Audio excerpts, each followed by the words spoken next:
Want to know how we really make a tortilla de patatas here in Spain? Forget the online hacks and shortcuts. This is the authentic, the homemade Spanish omelet, just like La Abuela taught us. Hi, I'm Madridman, and today I'll be showing you how I make a real tortilla de patatas right here in Spain in my own kitchen. I'll take it step by step with simple ingredients and no fancy equipment. This is a Spanish tradition, people. Whether you like it with onion or without, today we're going all in, so let's cook Spain's most iconic dish together. So the simple ingredients in a tortilla de patatas, a Spanish omelet, include potatoes, of course. I have here 2 big potatoes and 2 small potatoes, which equal, I guess, 3 large potatoes. And here I also have 6 eggs. I'm not going to use them all. I'll probably only use 4 or maybe 5. And I also have here an onion. Are you pro-onion or anti-onion in your tortilla de patatas, in your Spanish omelet? And of course, we will need olive oil. I always and only use extra virgin. This is Mercadona brand, but you can use any brand that you like. I'm also going to be using salt, which I haven't put on the table, but you will need salt as well. I will need a bowl for the mixing, and I'm going to use you're going to laugh. I'm going to use 3 frying pans. 3 frying pans. Well, I'll tell you why in a moment. Okay, I'm not going to have any wine while I'm preparing this, but I might have one while I eat it later on. So the first thing you have to do is peel the potatoes. So let's do that. Peel our potatoes. I've got my handy dandy potato peeler here, which saves me a lot of time, and it's a little bit safer than using a knife. All right, there's one. Whoop, that one got away from me. Yeah, that happens.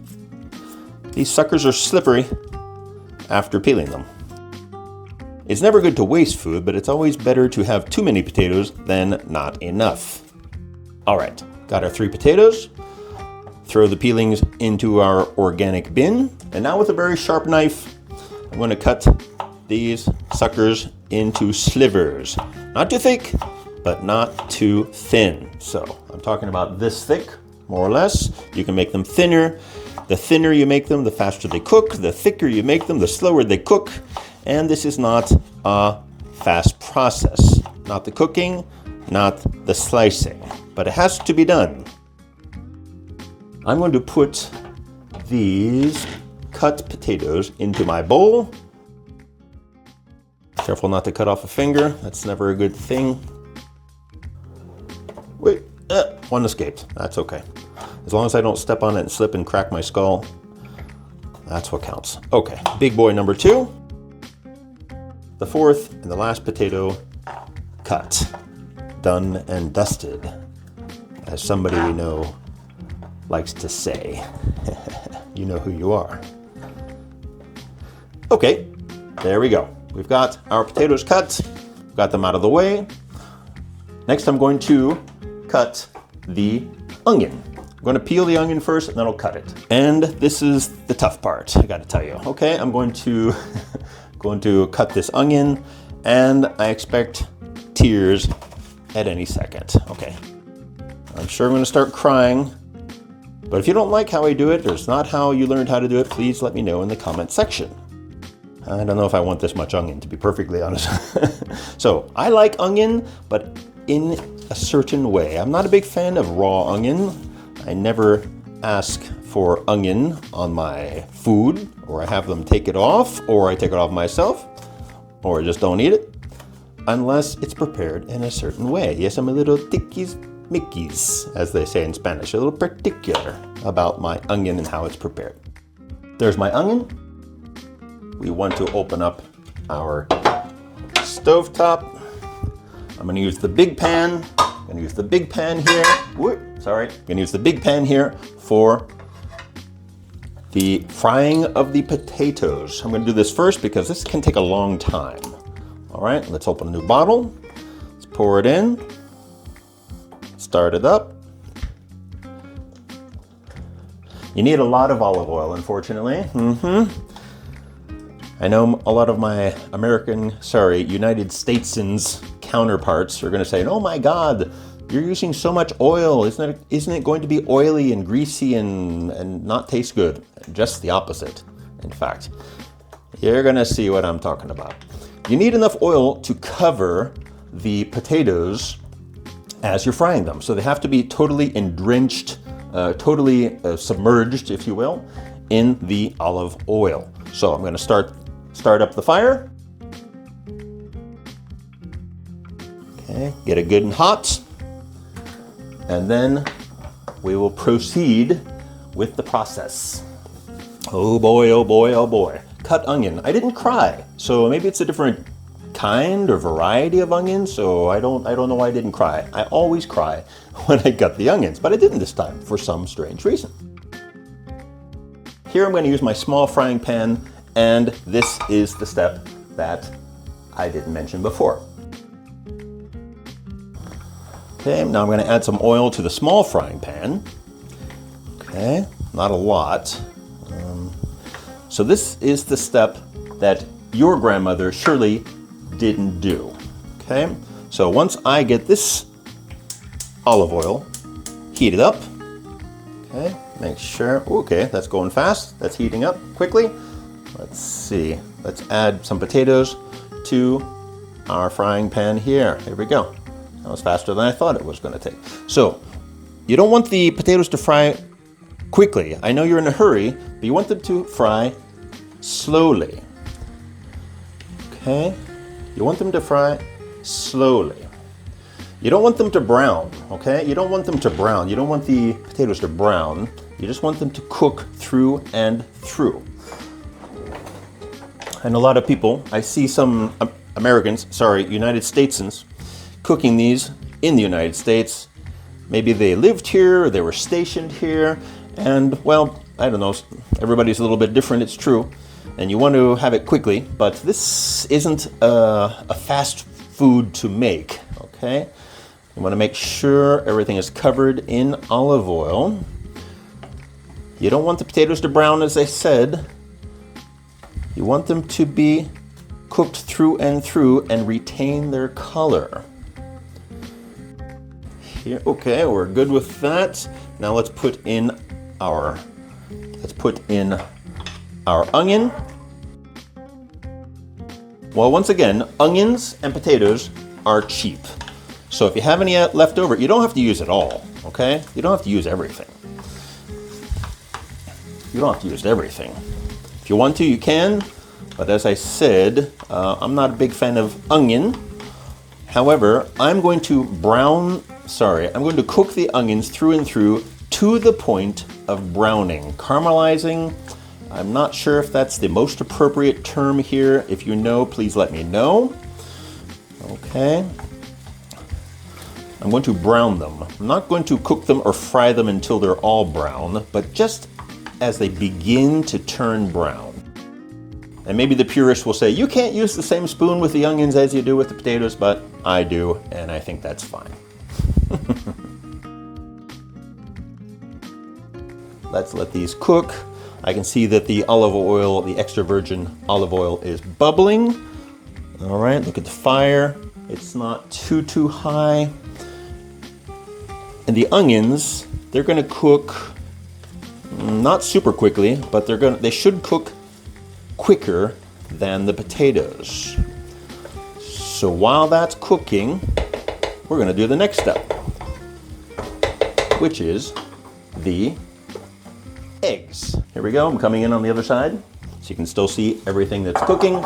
I got my bowl, I got my eggs.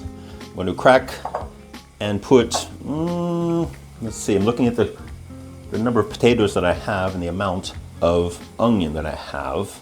So this should make a medium-sized tortilla de patatas, okay? Let's see, let's cut one. Let's crack one open. Let's mix this. I'm left-handed, by the way, so I can do this. I'm left-handed when I stir things and when I eat, but when I cut things, I use my right hand. Is that weird or what? Yeah, I would say that's weird. Make sure that the potatoes are not browning. If they start to brown, you have to lower the heat. Of course, when you cook a tortilla de patatas, Spanish omelet, you have to put a lot of patience and a lot of love into it, of course. 4 eggs. 4 eggs. Maybe a 5th egg. Well, I'm gonna put it a 5th egg. Better to have too many than too few, I always say. Some people, I think some purists, they use like a blender to make it perfectly consistent, but I don't think that's necessary at all. In 30 seconds, 60 seconds, I have beaten my eggs. Nice verb for you people, to beat eggs. All right, let's mix.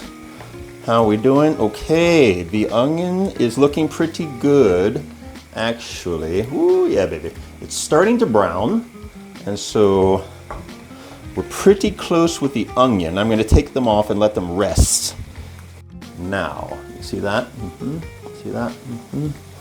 Okay. When you know, ooh, these are starting to turn a little bit brown. I'm gonna lower the heat. See that? I'm gonna turn this one off. You can see how they're just getting a little bit brown. They're gonna continue to cook a little while. Somebody made a comment, a United Statesian person, which, you know, the word, name, term doesn't exist, but they said that they actually used, or wanted to use, or they were going to use mashed potatoes. So that's like a puree de patatas. They're going to use mashed potatoes, and I thought, well, that's interesting, and I'm not sure that would work. But, I mean, the end result might be similar, but you wouldn't have the same consistency. All right, it's cooking quite well. Yeah, the onions are looking good. Onions are looking good just as they are. So the reason I fry the onions, is because when I eat raw onions, they tend to have a reaction in my stomach that's not too pleasant, let's say. But after I fry them, I'm guessing, I'm inventing this, so you scientists, or you cooks, you chefs out there, maybe you can correct me or clarify things. But it seems that after I fry the onions, it's, in my imagination, okay, it kills an enzyme in the onion that creates this problem in my stomach, and so I don't have the same problems eating onions that have been cooked to this point. Okay, I'm gonna cook. Okay, the big chunks of potatoes are starting to break. Okay, so as I said, the potatoes are pretty close. They're starting to break on their own as I push into them with the wooden spoon. If I see that they're turning brown, that means they've cooked too fast and or too long. And we don't want either of those.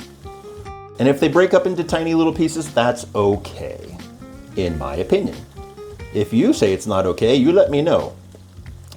And you tell me how your grandmother, or how your mother, or how your father, or how your grandfather cooked the Spanish omelette, the tortilla de patatas.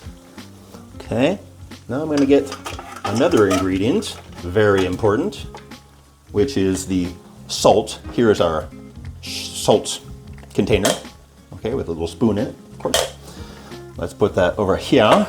Cooking with Madridman. Cooking with Madridman.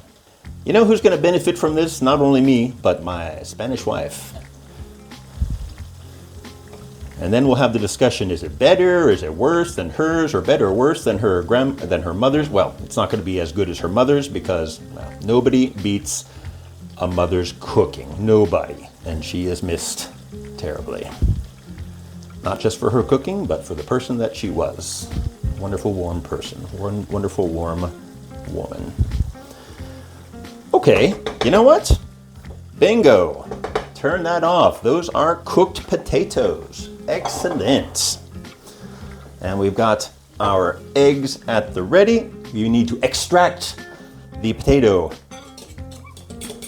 and put them into the egg.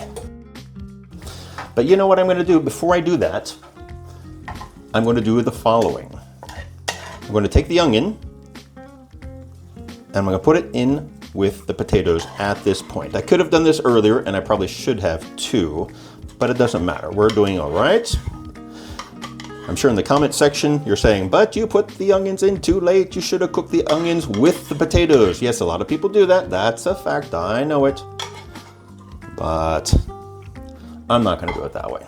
But what I am going to do is, because they're good and tasty, I'm going to mix them up here. Okay. Mix them up. I'm gonna let them sit for a little while, maybe cool down just a tiny little bit. Let the onion fuse with the potatoes. Okay, the olive oil is still hot. The potatoes are starting to break up more, and that's not a bad thing, okay? So don't panic and don't complain too much. And as I turn my back to you just a little bit, you're gonna see how bald I really am. I know it's reflecting off of the lights, but I don't care. Okay, so here we are going to extract the egg and onion mixture, okay, with the strainer. This is called a strainer, okay? Okay, the phone's ringing in the background, I can hear, but the door is closed, so I'm not gonna get the phone right now in the middle of making a tortilla de patatas, no way, okay?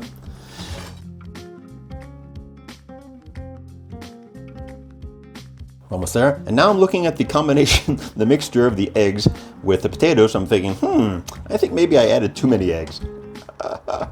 Well, that's okay. It'll just give it a more eggy flavor, and that's okay too. We're gonna use another pan, in fact, for the next step. But first, we're going to mix the egg with the potato and add our next and our final ingredient. Okay, I already mentioned that the ingredients are simple. They're very basic, very simple, very basic. So you have, of course, potatoes, you have eggs, you have olive oil, and you need salt, All right, we're mixing. The egg mix with the potato, the cooked potatoes, perfectly mixed. You can see that's very good consistency. Excuse me. You can see the consistency there, okay? Next step is the salt. Okay, this is an important ingredient. Nobody likes a bland tortilla española, tortilla patatas. So how much salt do you put in? Well, they say salt to taste. What does that mean? I mean, really, salt to taste is, hope you don't put in too much salt. That's what salting to taste is. Okay, so I have this much in it, in my hand, and you never want to go too far, but you just never know. You think, oh gosh, is that gonna be enough? And then you put too, and then you end up putting too much in it. Okay, well, I'm just gonna cross my fingers on that. I don't think I've gone too far. Okay, and there goes our trash can. Blooper time. I think some experts said, I think I've read, that you're supposed to let it set or settle for a period of time before you actually cook it. I don't know about that, but we will, because we're going to start preparing the next step. So I have my third and final frying pan. So this is the size of the frying pan that I'm going to be using, and it's for the final product of the tortilla de patatas, the tortilla española, the Spanish omelet. So this is going to be the shape and the size of my tortilla. So all of this stuff is going to fit in here, hopefully. And if it's too much, well, we don't have to put everything in it, but we will level it off at the top. Okay, we'll fill it as far as we can. And okay, you know what I'm going to say, Spaniards, okay? Because you don't want to go too far. You don't want to go too short either, because at the next step, one of the next steps, we're going to have to turn this over, and put it back in the pan, okay? And that's not going to be easy, but it's not difficult either, so don't panic. All right, let's see. So I'm going to use a little bit of the olive oil from the previously used frying pan that contained the potatoes and the onion. Not too much. Okay, I've got like a spoonful here, maybe another one. And if you have some remains of potatoes and onion, that's all the better, no problem. Not too much, okay, because remember, you're gonna have to turn this thing over and you don't want olive oil flying everywhere, okay? All right, another one, just for luck. And once again, we will hope that's not too much. Let's fire up the last one. I forgot that. I always do that. Okay. Fire that up. Get it nice and hot. And in a moment, we're going to pour our egg and potato and salt mixture into that small frying pan. Okay, you can see how that looks. Take a look. Okay, take a look. Without spilling it onto the kitchen floor, but that was close. All right, we're gonna do that in just a moment, but things are looking good. Things are looking good here in the Madridman kitchen, don't you think? I've made a number of these. I'm not going to tell you the number, but I've made a number of these. So I don't consider myself an expert, but I have written my own recipes and posted them online. I need lots of space. I need lots of arm space because in a moment, after I put it in, and I'll have to turn it upside down, right? So we don't want, we don't want anything in our way when we do that. In fact, let me get the plate ready. Just a standard plate. Sorry about that. Okay, just a standard plate. A plate that covers the mouth of the pan, of course. Okay, all right, that's feeling pretty good. In fact, it's probably a little too hot, so I'm going to lower it just a little bit. We don't, like I said, don't want it to fry. We want it to cook. We don't want it to fry. We want it to cook. Okay, here we go. Cross your fingers. Okay. Hey, I calculated it well. My calculations were accurate. Oh boy, don't get to say that very often. Enough. Anyway, good. All right, I'm happy with that. That worked out quite well. I'll just have to be extra careful when I flip it. But when you flip it, you should always flip it over the sink. Okay? You don't want to do this on the countertop or over the kitchen floor surface because you might have some splashing, you might have some mess, and you don't want that. It's just about time for the big flip. You don't want to miss this. All right, it's nice and firm-ish. Because if it's not firm on the edges, what will happen? Well, it'll just, fall out of the plate, and you don't want that. You want it to be firm-ish on the one side, but not cooked all the way. Not cooked all the way, that is. Okay, it's got to be firm not only on the sides, but a little firm in the center. Okay, I'm poking it down into the middle, and I think it's firm enough. I hope it's firm enough. Of course, move the spigot away. You don't want that in your way. Okay, here we go. Crossing fingers that the handle doesn't break off too when I do this. Okay, here we go. All right, not bad. Look at that. Okay, not bad. Then you have to slide it back into the frying pan. Hope it doesn't break on the way down. All right. Hey, okay, that looks pretty good, don't you think? Okay, good. All right. Coming back to the fire. So I put it back into the pan. Okay, oops, as you can see. It's got a nice brown, it's brownish. You don't want it too brown. Some people like it more or less brown.